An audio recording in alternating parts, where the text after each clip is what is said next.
Why the ANC and the Zuma administration disbanded the Scorpions. In the first decade after South Africa's democratic transition, few institutions captured the public imagination like the Directorate of Special Operations, better known as the Scorpions.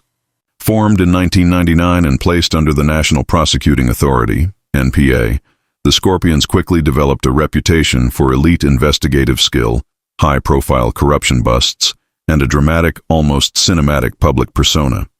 But the force that was once hailed as a symbol of the new state's commitment to clean governance was dissolved less than 10 years later. Understanding why requires examining the political tensions, institutional conflicts, and personal stakes that shaped the Scorpions' fate. From their inception, the Scorpions were designed to be independent, prosecution-led, and insulated from political interference. They were a hybrid unit: investigators, intelligence analysts, and prosecutors working under a single umbrella. The Kampepe Commission report, commissioned in 2005, acknowledged the unit's effectiveness and advanced skills, but also noted the structural tensions created by housing such a powerful investigative body outside the traditional police service. The South African Police Service, SAPS, already under pressure to curb rising crime, bristled at the Scorpions' autonomy and their frequent, very public successes. These institutional frictions foreshadowed what would become a political storm. By the early 2000s, the Scorpions' work increasingly intersected with the factional battles unfolding within the African National Congress, ANC. The unit's investigations into then-Deputy President Jacob Zuma, particularly the corruption probe linked to the Schabir Shaik trial, marked the turning point. Media reports and parliamentary debates of the time show how the Scorpions' pursuit of politically connected individuals deepened suspicions within the ANC that the unit had become a tool of internal political warfare. Zuma's supporters argued that the Scorpions were selectively targeting him to influence the succession struggle against then-President Thabo Mbeki.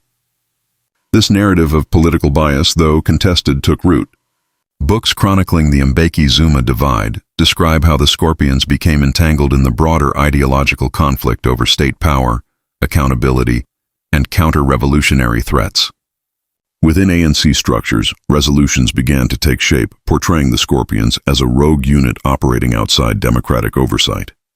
At the party's Watershed Polokwane conference in 2007, shortly after Zuma's victory over Mbeki, the ANC formally resolved that the Scorpions be dissolved and their functions moved to the police. The reasoning presented publicly was framed in institutional terms. ANC leaders argued that crime fighting should be centralized within SAPS, that policing and intelligence functions needed better coordination, and that the Scorpions' location in the NPA created confusion between investigative and prosecutorial roles. However, critics including civil society groups, journalists, and some legal scholars contended that these rationale masked more pointed motivations. The dismantling of a unit that had probed senior political figures with unprecedented tenacity. Court judgments relating to the Scorpions' investigations further illuminated the tension. In several rulings, judges noted the political sensitivity of corruption cases and emphasized the importance of institutional independence. Yet these legal affirmations did not alter the political trajectory set in motion at Polokwane. Legislation to dissolve the Scorpions moved through Parliament in 2008, supported by the ANC majority and opposed by opposition parties who described the move as the death of independent anti-corruption work in South Africa.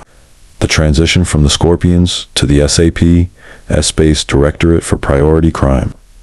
The investigation, the Hawks symbolized a broader shift in the state's architecture.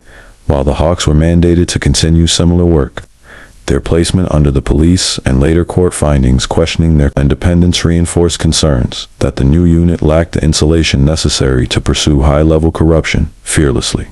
Several books and retrospective analyses have since argued that dismantling the Scorpions weakened the country's anti-corruption framework at the very moment. Entrenched patronage networks were expanding.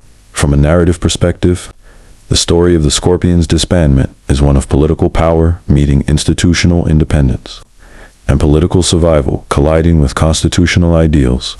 It reflects the uneasy balance young democracies must strike when powerful, investigative bodies challenge the very officials with the authority to reshape them.